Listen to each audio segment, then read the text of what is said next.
In this video I'm going to show you how to get Facebook on the Nintendo Switch 2. First go to System Settings, scroll down to Internet, select Internet Settings,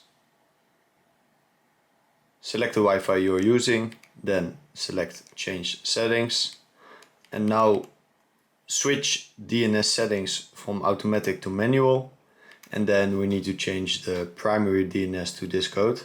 So 045.055.142.122.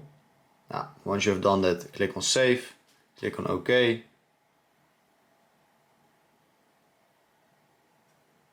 Then connect again to your Wi-Fi.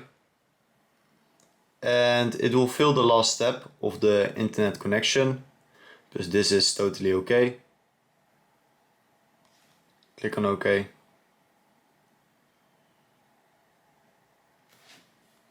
Select Google,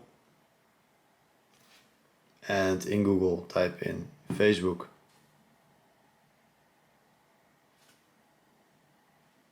Done. OK. Select the first one.